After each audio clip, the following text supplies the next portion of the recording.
On this episode of the Five Paragraph Podcast, I, your host, Michael J. Penny, am joined by Abiud Montes of AbiudMontes.com. That is, we'll get into the spelling later on. Master Gunnery Sergeant Abiud Montes is with us to share a little bit of courage, strength, and hope. His background, his experience, 30 plus years in the Marine Corps, bounced around and a plethora of experience, knowledge, wisdom. It is awesome to have Mr. Abiud Montes with us, Master Gunnery Sergeant, always Marine Abiud Montes with us. So thank you for joining us and welcome to the Five Paragraph Podcast. Michael, thank you for having me. And it's always an honor and pleasure to be on a podcast, but a podcast run by a Marine. So I'm excited. And it's my first time being on a Marine podcast. Nice. And thank you for letting me be a part of your Five Paragraph Order show. Thank you. Well, honestly, it's an honor. I looked at your background on AbiudMontes.com, and I welcome all of our listeners. All right, it's AbiudMontes.com. The E-S, the Abiud Montes. All right, so AbiudMontes.com. Go and look them up. Check out some of the videos that are on there. Check out the About section, 30 plus years in the United States Marine Corps, and that's in a variety of different experiences. So let's start there, all right? Because not everybody starts as a Master Gunnery Sergeant. So you enlisted in 1989, correct? September 11th, 1989. That was the day I arrived in boot camp. Imagine that. So tomorrow is like an anniversary. Right. Oh, goodness. Wow.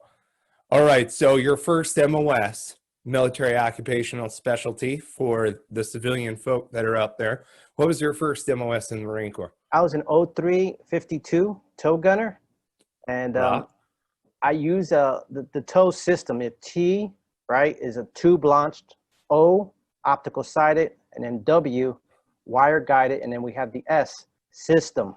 So tows, and what we say in the Marines, obviously, you're a grunt, I'm a grunt, so we just say, hey, tired of walking. So I got to get in the vehicle and actually tow missiles. But it was interesting. And when we went to MCT, Marine Combat Training, and SOI, School of Infantry, someone came up with the bright idea, says, oh, look, the tows, they got straps. You can hump these. I'm like, nah, we're not going to hump that. Sure enough, we had the MGS, missile guidance system, a big old launch tube, a TU, transference unit, and we humped it. Yep. And it wasn't fun at all. And after the hump, we said, you know what? Whoever decided to put straps on this stuff is probably a really bad idea. But we did it. We went out there and humped the tow system, which is pretty crazy, but we did. Heck yeah. Oh, yeah. I remember filling those tubes full of sand, getting the weight just right. Yeah. Oh, goodness. All right. So enlisted in the Marine Corps, a variety of billets, I'm sure, and different jobs throughout your pathway here. But we were talking a little bit before, and you had, I won't call it broken time because it's not, but different experiences. You first enlisted, active duty, Fleet Marine Force, and then how did you go about going into the reserves or MTU, some of these other different things? Well, I actually signed in the Marine Corps as a reservist. So we went, let's do the timeline. September 11th, 89, go to boot camp, 1st Battalion. I'm looking out the window, seeing graduation, because 1st Battalion is right on the grinder where everybody graduates. And I'm thinking in my head, will I ever graduate? That was the thing, because I was told prior to going in, there was another guy I went to high school with. He was on the wrestling team. I wrestled too, but I wrestled 107. I was tiny. He wrestled, I think he was like 186. So this guy was like cock diesel. He looked at me and told me, you'll never be a Marine. You'll never make it. You're not strong enough. And I listened to that negativity. Here I am in boot camp, looking out the window and seeing Friday, they're graduating, right? And I'm thinking in my head, I'm on just watching. I said, man, would I ever graduate? Here I'm in boot camp, and I'm still thinking. Well, long and behold, I graduate December 10th, come home for my 10-day leave, go to MCT in Camp Geiger, Camp Lejeune area, and get back to the reserve unit, go to AT. They say, oh, you don't have to go. You've been, basically going to school and boot camp and everything. But I said, you know what? I like to go to AT. So it's a 2-week training. And when I was there as a Lance Corporal, I was treated poorly. Out of the 15 days while I was there, 14 of the days I had fire watch. I had every detail, every duty, and Yeah. I had a sergeant come to me and said, "So, what do you think about, my leadership?" I said, "Honestly, Sergeant?" He goes, "Yeah." I said, "You sure you want the truth?" He goes, "Yeah." I said, "Okay." I said, "I learned a lot from you." He goes, "What's that?" I said, "I learned when I become a sergeant, never to do to the Marines what you did to me." And he was like, "What?" I got the worst pros and cons. Uh, what happened that September? Saddam Hussein attacked Kuwait. In November, around Thanksgiving time, I get a call from my staff sergeant, and he says, "You got to show up tomorrow to the unit. We're getting activated." So I said, "Okay." Showed up to the unit. December 24th, I found myself on an airplane from Cherry Point, North Carolina, over to Aviana, Italy, over to Saudi Arabia. And since I was an E3, they gave me an M16 and a squad automatic weapon. I had a saw and an M16 because nobody wanted to carry anything. So here I am, 19 years old. Yep. 1 year has gone by approximately since I joined the Marine Corps, a year and 3 months, and Yeah. I'm in Desert Storm. I find myself in Desert Storm. And mind you, the whole entire time they said, "Oh, you're in the reserves. You're never going to go. You're going to go to 29 Palms. You're going to get training." That was scrapped. "Oh, you're just going to go to Lejeune. The active duty Marines are going to go over and you're going to stay in Camp Lejeune." General Gray, we have the largest formation. I have photos of that. The largest formation in Camp Lejeune. General Gray says, "I don't care. One thing you remember," and this is what I tell a lot of people, says, it doesn't say, IR Marine. It doesn't say MTU Marine. It doesn't Right. say, active Marine. It doesn't say reserve. It says U.S. Marines, right? Or like some people tell me, us Marines, right? Right. There you go. But he says, "You're a Marine and you're going to fight." And I'm like, "I guess we're going." So I remember at times thinking, man, this is crazy. And we're in Lejeune. I'm going to jump around a lot, but my friend Lance Corporal Corona and they say, "Oh, you got to go to supply and you got to pick up your gear." I says, "Yeah, we already got everything." He says, "Yeah, you got your 782 gear. You got your pad, you got everything." It's not, "Where's your body bag?" I said, "What do you mean body bag?" He says, "Yeah, you got to go pick up your black body bag." I don't want that. I don't want that. I I don't want want to that. bring that. We're So, gonna keep that somewhere other than. Yeah, I know yeah. exactly what you mean. We And had a spot in the hooch for it. Yeah. I look at my buddy, I said, "We're going to go to Iraq or Saudi Arabia, Kuwait." I'm sorry. I'm talking about another war, jumping ahead. But I said, "Man," I looked at him, I said, "Man, we're going to die." I mean, literally, there was days that we're walking in Camp Lejeune and we're thinking, this is a bad day. We're going to go, we're just going to die. The heat's going to kill you. The scorpions are going to kill you. Yeah. Oh yeah. I mean, they just tell you Camel so many spiders. things. Yep. Yeah, and you're just thinking, "Oh my God, this is bad." Anyway, we do get over December 24th. We get in country. We get attached to 1-6. We end up leading the line of departure at 03 in the morning, crossing our full mop gear. I look like Darth Vader. I Right. remember going into the land mines, and some of the people. I know some vehicles went off the path. They hit some IEDs. It was pretty chilling, and it was it was nerve. You I could say it wasn't a good situation. I don't wish war on my worst enemy. Let me put it that way. Right. Oh yeah. Difficult situation to go Yeah. into. Absolutely. But the experience, a 100-hour war, we just the things that happened really changed my life. It's actually one of the things that happened at the end of the war, after the 100-hour war. We rolled into Kuwait City, and this young kid says something to me, which till today I'm using that as part of my speeches as I travel around the world. He looks at me, this young Muslim boy. I'm going to say he's about 14 years old. He's on the side of the road in Kuwait City, and we're just passing the Kuwait Sheridan. It's burnt down because Saddam Hussein, and they burned it up. I remember seeing like a lot of vehicles blown up on the side of the road. Oh yeah. We found foxholes with like radios and TVs. We found trucks with like beds. Like they were taking everything back to Iraq. They're going back to Baghdad. They were just pillaging, taking everything. But this young kid looks at me in the face.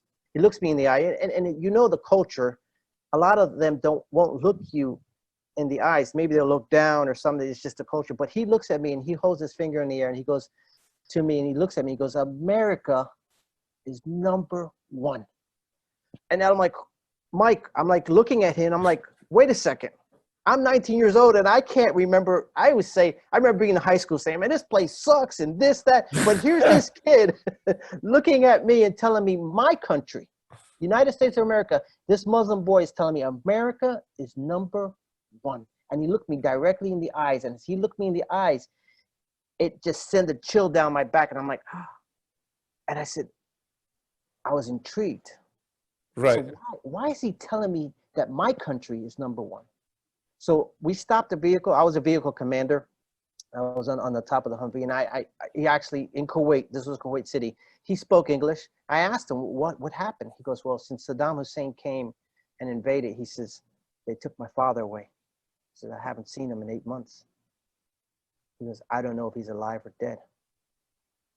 And when he said that, I said, man, that could, I'm 19, he's 14. That could be my father, you know, for sense of the word. And then he says, you see my mother? And she was over on the side. He goes, you see my daughter? My sister? He goes, she used to have legs. He said, they cut off her legs.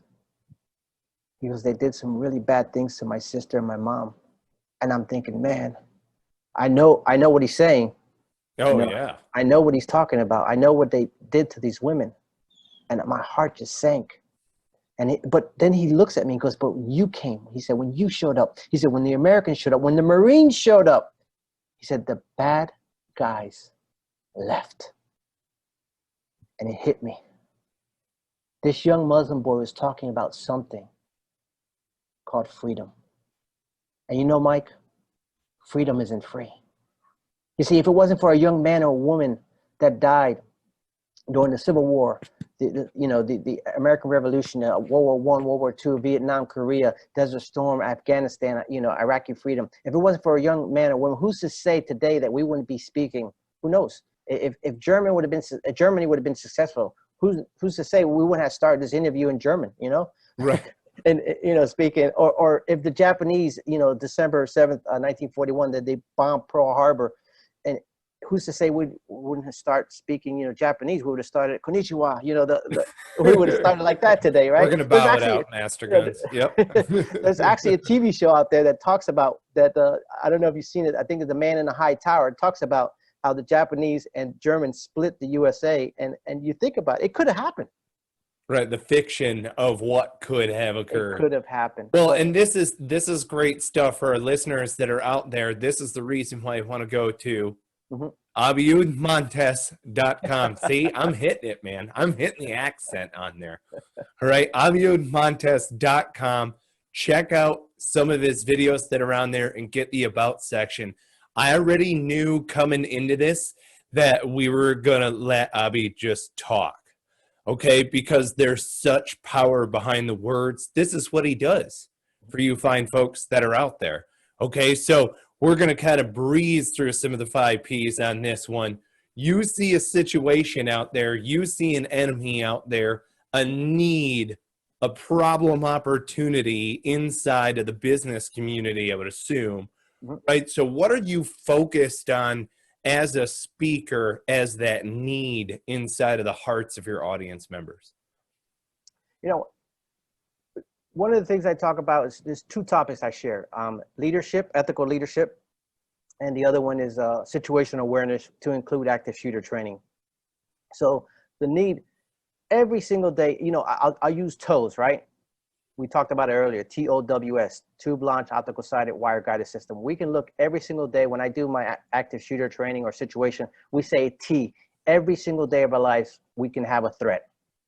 You're driving in the car, someone cuts you off, road rage, right? Today with people protesting, you might go, oh, don't go over there. It might be a threat. Be smart.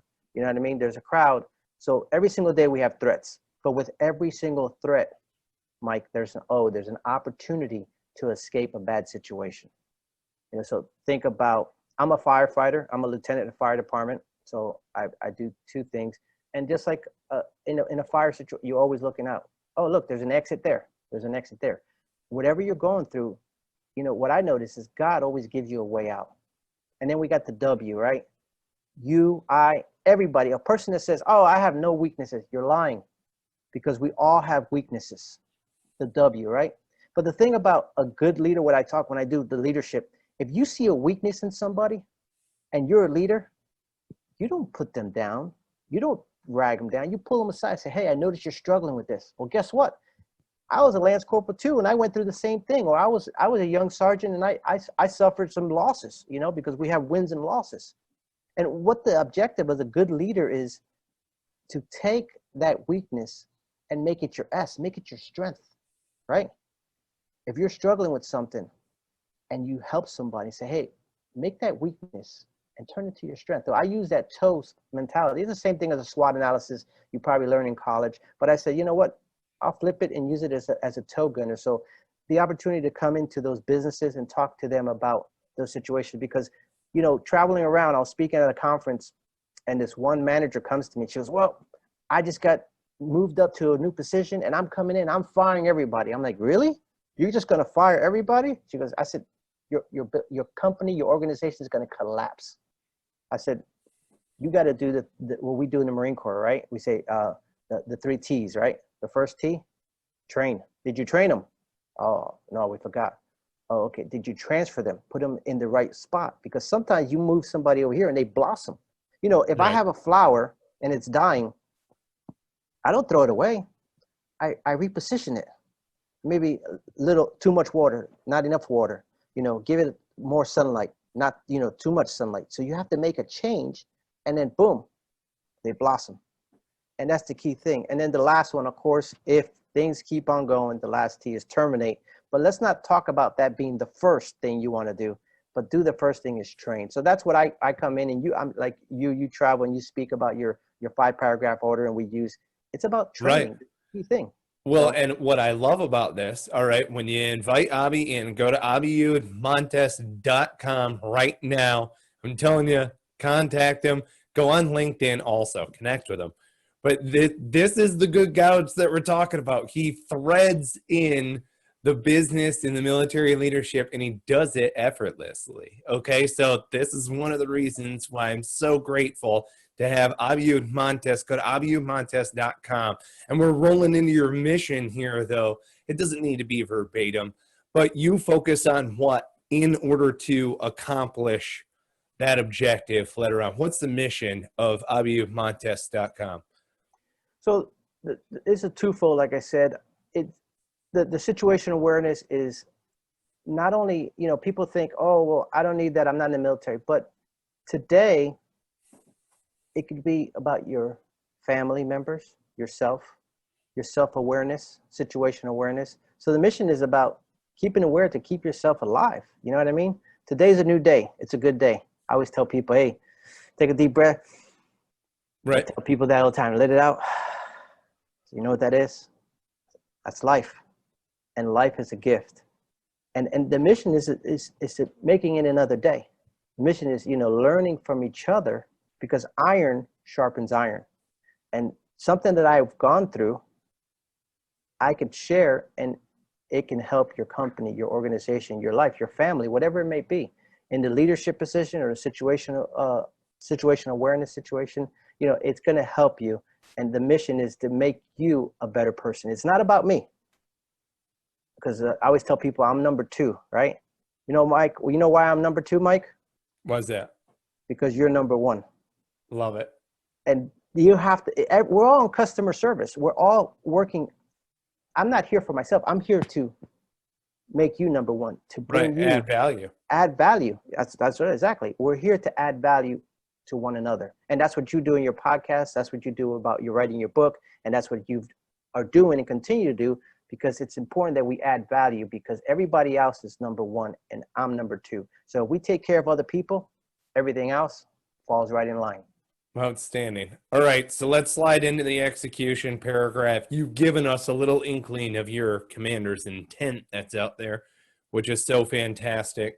But how do you execute on this? Is it go to abiudmontes.com and click contact on there? What's the execution process on this? How do people get going with you? Yeah, I mean, you can contact me. I'm on LinkedIn currently. started that a couple of years back. I'm blessed to meet amazing people on there. You know, I've got over 26,000 contacts. Out of those 26,000, I've met probably about 200 of them. And you know what I've noticed is it's a big family, and there's a lot of good people out there, a lot of good people. And you know, I always tell people, how can I help you? What can we do? And some people says, Abiud, I really like your message, but we can't afford you. So I said, you know what, let's come up with a plan. What can we do? The last time I spoke at a church, we had over 450 pastors there. Well, 450 people, about 80 pastors, and we had all the workers. And we were talking about situation awareness, and, you know, who is the, you think about the, I'm going to say the assault, right? That we say in the Marine Corps, we call the ASS, right? The Assault, Security, and Support Team. No disrespect in the word, but I explained to them that the support security is the Ministry of Health. So the parking lot attendant, the one that's doing the roaming, and I teach them about roaming and everything. I said, yeah, and the cordon. Yeah, you're the first line of defense. So you see someone coming up with a trench coat, a backpack, something don't read. Go with your intuition. You know, you're at the Boston Marathon, you know, running the race, and all of a sudden everyone's wearing sneakers, shorts, and tank tops. You see two guys with backpacks, long coats, hats, glass. Wait a second. Nobody didn't notice they're out of place. Same thing about that situation awareness. You know, when I was talking at this church, I said, that first line of defense, you can stop a mass, you know, occurrence at your church, at your temple, at your, you know, whatever it may be, at your business. So understand that. So we just talk about that. And the mission is about survival, living, and in that aspect, you know, I have two subjects I talk about. And then, of course, the leadership. You know, the mission is making your employees better. It's not about, I would say this, it's not about how many followers you have, but it's more important to have making other leaders. Right, know? quality parishioners, Quality I guess. leaders. Yeah. Because, you know, a lot of businesses I talk to, I say, hey, when was the last time you took a vacation? Oh, I can't leave. Why not? I don't trust nobody. Trust is key in an organization. You know what? You got to make someone to run this business that you can go back and relax and let it run. If you don't do it, if you're not doing that, then you need to relook at your business plan. So the mission is to make yourself a better, like you said earlier, add value, but make yourself a better manager, make yourself a better employee, and to really grow that organization. Well, you know, to caveat, I have just the business planning model that they can use if they're looking to delegate. Shameless plug here on the 5P podcast. Hey, 100%. And what I think is great about what you're doing as far as situational awareness is concerned is so many people, they don't understand that you can be vigilant without being a vigilante, right? And we're, you know, it's one of those things. There's men, there's women, there's families. We're paying attention. Situational awareness is key in order to make sure that people are staying safe.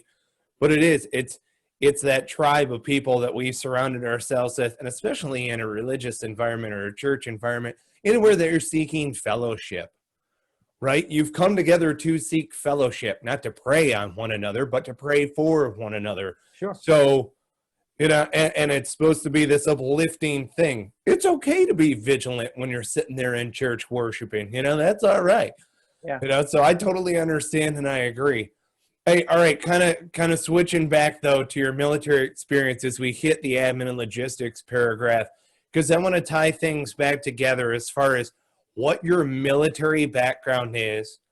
Coming out, you gave a little bit of your business background, a little bit of your professional firefighter background, but I want to get into some of the, you know, just kind of wave top some of the times together. You and I, we chewed some of the same dirt in war. Mm-hmm. We were both instructors. I think we were both instructors in Quantico. Well, it's the crossroads in the Marine Corps. But give a little bit more as far as your background and your professional background. So moving forward, as a tow gunner, I eventually got out of the Marines in '96, went to the IRR, and basically volunteered 30 days every year for free. But I did it in the month of December in the local unit down in Miami, and I did Toys for Tots. And when I was doing Toys for Tots, basically going around speaking in these organizations and people and letting them know, hey, you know, I appreciate your support, and letting them know about the Marine Corps and the Toys for Tot program, how it started through a reserves back in the 19, I believe in the 40s, and just explain that. Then in 2000, I got back in, went to sergeant's course. Mind you, I'm a sergeant 2000. All my peers are either gunnies or staff sergeants. So I'm behind the 8 ball. I get out of staff or sergeant's course. I finally 2001. We get. I'm actually in Cuba. We're in Gitmo, so we're doing patrolling. Interesting thing. We're in Gitmo. We're doing patrolling, and the Cuban side of the fence, the guardhouse, they are noise discipline. Nope.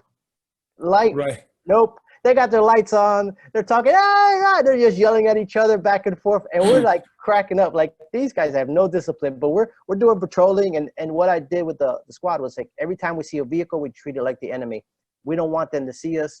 So we're doing patrolling, and we did a couple humps out there.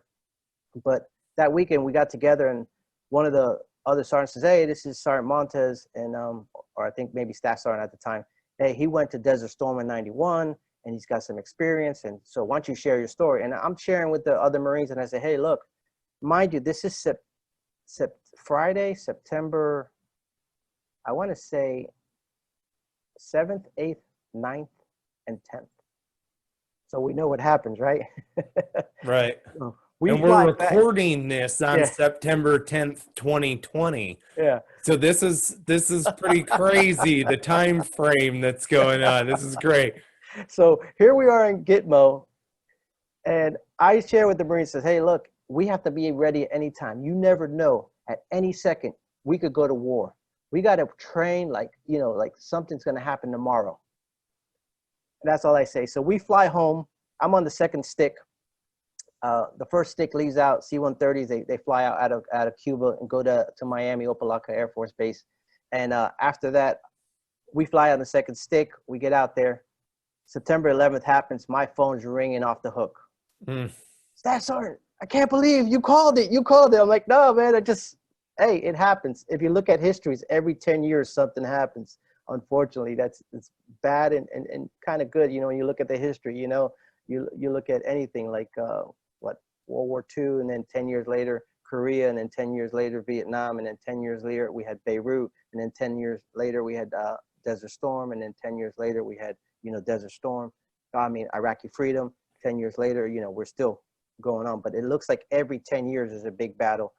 I think we see a shift now. I don't think we're going to be going to war. I think a lot of stuff more is, I could say, electronical and stuff like that. But anyway, that's one part that my Marine Corps. But in 2008, I was still in I was in Hialeah as a reservist, and I was in CRS, a career recruiter. I'm not a career recruiter. I'm sorry.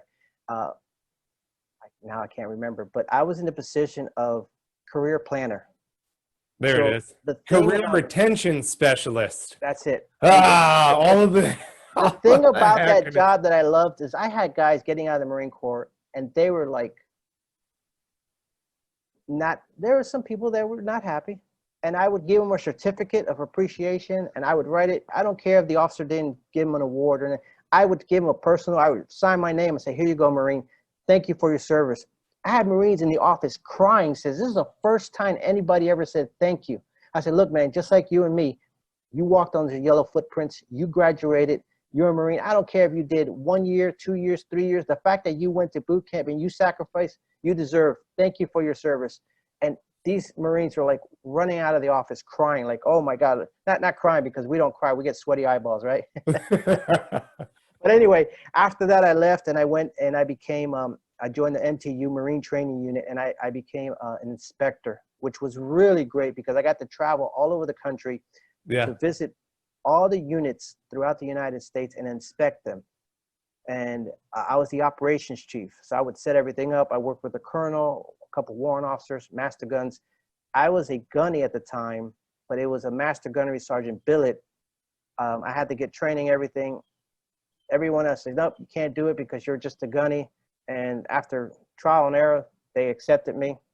And I was like, great. And it got to a point where there's a colonel I still talk to today. He retired like myself. And he's like, hey, at the time, he's like, oh, wherever Montes is going, I'm going. And I remember they would call me from New Orleans, says, you know what, Montes, Gunny Montes at the time, they're like, you never say no. I tell you, hey, we're going to this small town and this, and everyone said, nope, I'm not going, I'm not going. And you're the first one says, yeah, I'll go.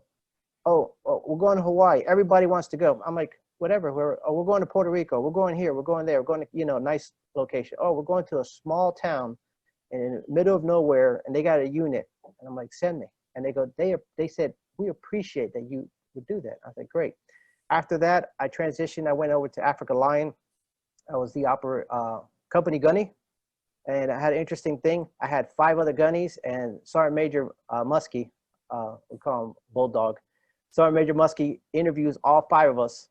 Now, mind you, I'm in the transition of reserve, IRR, MTU, Marine Training Unit. So I've done every faucet, a little active duty, but all my counterpoints were active duty. I was the only one at the time was MTU, which is it's not active duty, it's not reserve. So Yeah, after the interview, in between, yeah. In between, you know. So he says, he comes and says, hey, Gunny Montes, I decided you're going to be company gunny for, you know, 450 military. We had Army, we had Navy, we had Air Force, and of course we have Marines. And immediately when I looked at the other gunnies, I saw one gunny real pissed off, and I was like, oh man, this is not good. I immediately said, hey gunnies, let's hang out, let's talk. I said, we're all company gunnies. I said, you see something going on wrong? I said, you better fix it. I don't have to be there. I said, you're my ears and eyeballs. Every one of you guys, I didn't say guys, but I said, every one of you Marines are company gunnies. And I don't want to feel that you feel that, oh, you got slighted because you didn't get the position. I said, to me, it doesn't matter. If you want it, you can take it. But I just want to let you know that we're all company gunnies. And by me speaking up and recognizing that one Marine that I could see he was pissed because he wanted it, it smoothed out the situation. Yeah, I mean, diffused it. It diffused it, and everything worked out smoothly. It worked out great. After Africa Line, we were there for about 30 days. I come back. I get back into the inspection unit. After a little while, I end up transferring, and I joined the recruiting command. It's a billet for a major, but I applied. I got accepted, and the job, I forget the name of it. You know, we have all these codes and everything, but the thing about Right. that was when I got involved in the recruiting command, not General Pace, my mind is going blank, but one of the generals I met, and he saw me speak, and he says, hey, we're going to take you, you're going to be part of the diversity team. So it was awesome because every month I would travel with the general, and we would hit, you know, we'd be at these conferences, and they gave me the opportunity to share my story. So I'm at Tulane University. It's a funny story. And we have a panel. We got about 250 college students, and I got the local recruiters there. And as we're going up and down the panel, this one Hispanic young man on my right side starts saying, we need free college. We need, you know, free healthcare. We need this. And he's like getting the crowd riled up and just going crazy. And I just look at him, smile, and I said, guess what? I share my story, my personal story.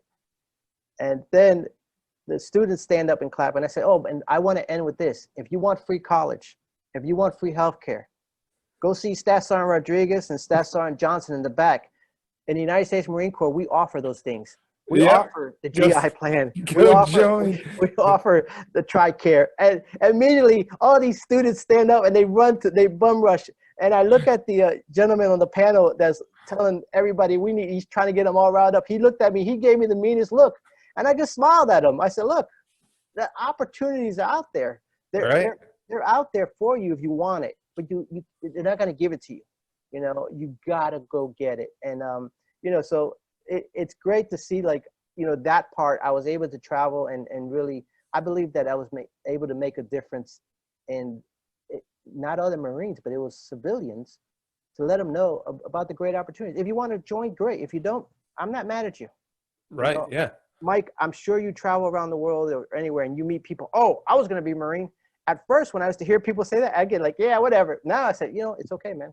Not everybody can be a Marine. That's why we're called the few, the proud, the Marines. And there's nothing wrong because you're sharing what you learned from the Marines. I'm sharing what I learned.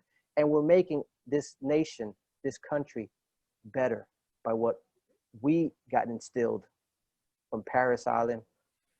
Your 7.5 years in the Marine Corps, I thank you for your service as well. And my 30 crazy years, you know, active, reserve, you know, ITT, you know, IRR, you know, just shuffling around every single thing. So seeing every facet of the Marines, learning that at the end of the day, we're all Marines. It doesn't matter, you know, if you served, you know, a 4-year term or a 30-year term. We're all Marines, and we've got so much to give, and that's the key thing. So at this point in my life, at 50 years old, you know, I retired from the fire department in 4 years, but COVID has put a block on it. But February, I was at a conference, the Green Bay, Wisconsin Chiefs Association. I had 110 chiefs there. All I did was share my story. Yep, a little courage, strength, and hope. Yeah, and you know, I got 2 chiefs came up to me and says, hey, first of all, number 1, you were the best speaker. I said, thank you very much. It's very humbling for you to say that. He said, number 2, you're my speaker next year. I said, for the conference? He goes, the main conference where we have 5,000 people. I said, I appreciate that. I said, what do I have to sign up or you know, give you? He goes, no, you're already in. So 2021, I'm supposedly in, but let's see what happens as COVID hopefully it ends. But you know, in the meantime, we do, you know, podcasts, we do live feeds, we do all as much as we can to share the good word with anybody. You know, I always tell people you can learn from anybody. I've learned when I was in combat, and like when I was in 2003 in Iraqi Freedom, when I was in Iraq, the initial push to Baghdad, RCT-5 with General Mattis, guess what? I saw General Mattis walk the line up and down and fire lieutenants on the spot because they were sleeping. Where I didn't sleep for 3 days. You know, I was well, not that I was wide awake. I was trying to stay up, but you know, you learn from different things, from different people. Like, wow, you know what I mean? And I'm thinking, man, we're tired. People are gonna fall asleep, but you know, got a job to do. Yeah, you got a job to do. And you know, we did the 53-day march up to Baghdad, and by the grace of God, you know, we had some bad days. You know, First Sergeant Smith, God bless his soul. You know, First Sergeant Smith said something the morning that he died. He said this, and we had a formation. He says, if I die today, my wife's going to be a rich person. And I'm a type of person, when you speak negative, I always say, no, you know, First Sergeant, you're going to live, you know, or I would say that. And that morning, I didn't say nothing. And I don't blame myself, but I always think, man, I imagine if I would have said something, because, you know, I just think, and, you know, that day, First Sergeant Smith, you know, did the ultimate sacrifice when, you know, he passed away. 7 of my Marines, I say my Marines, we were together, got shot. They all lived by the grace of God. But we lost 4 people that day, April 4th, 2003. And, you know, today we get together and we look at that moment. But, you know, as military members, you and I, we gave that blank check. We gave the ultimate sacrifice, man. And I look at my life and say, what more can I do to make a difference in their legacy? Because I don't want to give up. You know, I want to keep pushing. Amen. You know? Absolutely. Folks, you need to go to abiudmontes.com. You need to get him in front of your audiences. Makes perfect sense to me why the gentleman up north would definitely want Abiud Montes to come and speak to the greater overall conference. It's courage, strength, and hope. It's bringing some of that, a little bit of that Marine motivation out there. What can I say? You know, it inoculates crowds. Get Abiud Montes in front of your people right now. Go to abiudmontes.com. Connect with him on LinkedIn right now. And we're kind of wrapping things up here in closing. And I love what you've got going on here. I just got to ask you, it's a very soft curveball, but real quick, what is the most recent book that you have read? What's the most recent piece of literature, resource that our audience members might be able to go to for a little bit of that courage, strength, and hope? You know, if I was sitting in my office, I got the 2 books that I'm reading behind my head. But I'm reading one called Maximize the Moment by T.D. Jakes, which is a very, you know, just really powerful. Some books I just finished reading, Leadership by Giuliani. Believe it or not, I really enjoyed reading that book. Talks about how he took New York in the 80s, and just, it was a crime infested, like it's getting now, but he just turned that city around. And you know, one of the things is he said, people say don't sweat the small stuff, but for him, he did. You know, he made a couple changes just by, tweaking. It's almost like I think, weren't you, were you not a coach, a marksman coach, I believe? Yes, that was yes. So you can get somebody in the black, but you just tweak a little, get them right center. You know what I mean? So Yep. that's what he talked about. And I said, sometimes just a little tweak. My daughter plays golf. She's 15 years old. We just got her a new coach. Man, he tweaked her just a touch. All her balls are going straight. She would go like 6 straight and then 1 to the left, 1 to the right, 1 to the left, and then straight. Now he just tweaked her and everything's straight, straight, straight. No matter what she's doing, she's going like 3 weeks in a row. Everything's. I'm like, wow. And that's what Giuliani in that book of leadership, he talks about. He did sweat the small stuff because he's tweaking it. And Yep. Another book. It's been out a while, but I read it again and I really enjoy it. Is Killing Lincoln. And what I love about President Lincoln was he was a uniter. When a little bit, if you read the book, General Lee and General Grant, when the war was over, General Grant goes to General Lee, and General Grant, General Lee's like freaking out, says, "What does Lincoln want? He wants my head on the platter, right?" He goes, "No." He says, "Go home." He's like, "What?" He says, "Yeah, just go home." It says in the book that General Lee starts to weep, gets on his horse, he's fully dressed to the nine. He's a general, and General Grant, he just pins the stuff on his shirt. He don't really care, even though they both they worked together and they fought together. But when you get back, Lincoln, they said they want to hear Lincoln speak because he's such an eloquent speaker. He's an amazing speaker. And you know what he says? No, I'm not going to speak. He goes, that song, "Oh Dixie"? They go, "Yeah." He goes, "That song's no longer the South." He goes, "That song is our song." He said, "Strike up the band," because at that time, the band would always stay in the White House, Mm-hmm. And they struck up the band and they had a celebration. So he was a uniter. So with that book, what I learned was he knew how to unite people. And that's key in leadership. We could divide this nation, like we see what's going on with some people that are rioting and doing the bad things. You know what? How about uniting this country, man? How about putting people together? How about making the right contacts? If you have a movement, if you're doing something out there, where's your scholarship fund? I tell people all the time, hey, this organization is doing this. Have you gotten a scholarship from them? Have they built a house? Have they built something for the homeless? Have they done any? No. Then what are they doing? You know what? You want to make a change? You want to make a difference? There's a lot of great organizations doing some great things out there. And I believe that, go out and make a difference. If you have money, millions of dollars, go make a scholarship. It should be in your name. If you're an NFL player, and I'm not going to say their name, but if you're an NFL player, I like to see a scholarship in your name. Yeah. And send people to college. You know what I mean? That's making a change. That's making a difference. And that's what it's about. What you're doing, what I'm doing, it's about going out and making a difference in this world for positive. Because I'm number 2 and you're number 1. Outstanding. Abiud Montes. Check him out right now. Go to abiudmontes.com. Be sure to book him for your next upcoming event. I'm sure that he will bring that courage, strength, hope, a little bit of motivation to your audience members. Thank you so much for being with us, Master Gunnery Sergeant. I really do appreciate you being here. It's an honor having a fellow Marine here on the 5 Paragraph Podcast. I agree. And when I'm in North Carolina next time, I was in Charlotte speaking, but next time I'm in that area, I'll call you because I have my own personal coin. I don't have it. It's in my office, but I always like to present it to you. And I don't like to mail coins. I like to actually shake your hand and put that coin in your hand. So when I'm up in that area, when all this stuff calms down or wherever you're at speaking, let me know because I love to see you speak as well. And I'll come out and it'll be great to meet you. Excellent. Heck yes. I look forward to the opportunity. Thank you. All right. Semper Fidelis. Semper Fi, Marine. Hoorah. Folks, if you haven't already done so, subscribe, rate, review the podcast, ring the bell on YouTube, get all the notifications. Thank you to the 5P family. For those of you who have joined the inner circle, you're seeing this interview uninterrupted, 0 advertisements. Go join the inner circle right now. It's at 5paragraph.com. Become a member today. Thank you, folks. And until next time, take care and be well.